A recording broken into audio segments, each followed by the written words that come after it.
What's up guys, your girl Nicole back at it again. I'm going to be showing you guys a little tutorial on Lightroom of how to brighten your photo and go from a dark photo and make your photo dark. So if you guys are interested, please keep watching.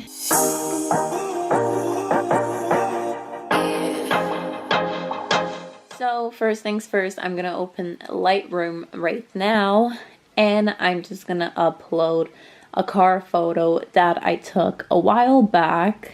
And if I just go into my file and click on import photos, this car photo is a little bit dark. I mean, yeah, there's natural sunlight, but it's still a little dark and looks very dull. So I'm just gonna brighten the photo in just a couple quick steps. So I'm just gonna go into basics. I'm gonna play around with the exposure and bring it up, and then I'm gonna just play around with the highlight as well.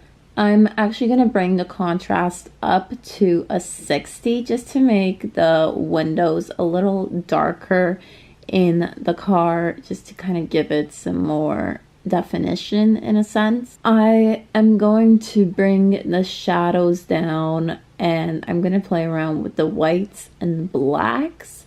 The blacks I'm just going to bring up probably to around a 20, and the whites I do want to bring up a little bit as well, seeing as the car is white, just to kind of give it a more brighter effect. I'm going to just scroll down and go into clarity and vibrance. I'm going to bring up the vibrance way more, and the saturation I'm just going to bring it down to -20 just to make it less color and more black and white in a sense. So next I'm just going to bring the color tab down and I'm going to put the orange and yellow saturation down a little bit, seeing as the wall behind the car is a little on the orange reddish side. I might also bring down the red a little bit, but more so the orange and yellow is going down.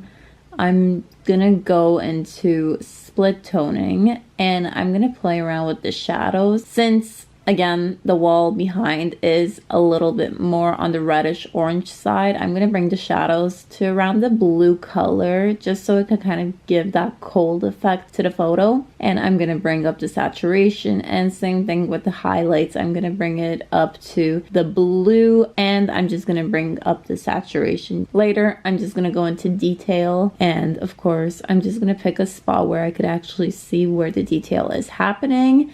And I'm going to bring the amount up to almost a high just to kind of give a lot of detail. And along with the detail, I am going to bring it halfway to actually show the definition of the small specks in the car light. Next, I'm going to go into lens correction, and I'm actually going to go into the manual and just play around with the distortion amount. After that, I'm gonna go into camera collaboration and I'm gonna play around with the red primary and also the blue primary and the green primary. Just kind of gonna play around with the saturations just so the photo is less red and more so again on the blue tone. So I'm just gonna be playing around with saturation and the hue just a little bit. I'm not bringing the saturation that high. I'm just kind of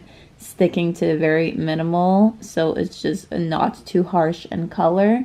After that, I'm going to go back into basics and I'm just going to play around with the temperatures. I'm just going to bring it to the cool side just by a little bit, and I'm going to bring the tint over to the pink side, so it's just kind of a mixture of the blue and pink mixed together. It's going to give a nice tone. I'm also going to go into tone curve, and this is where I'm just going to finish playing around with the photo. I'm going to play around with the highlights, lights, darks, and shadows. Of course, the darks, I'm going to bring it more on the darker side just because I do want to enhance the glass and the light in the car to be much more darker, but I do want to bring the shadows up just so it could still have that definition and detail in the car light. So I think around there is just perfect. It seems like I'm done. So I'm just going to export this photo, and seeing as basically I am done, I'm just gonna give you guys a quick view of how the before and after look. And you could tell the before was very dull, nothing, kind of like a boring photo in a sense. The new one is more so bright, and it's just kind of a more happier in a sense photo. So if you guys enjoyed this video, please give this video a huge thumbs up and make sure to subscribe to my channel. I'll see you guys next time. Thanks for watching.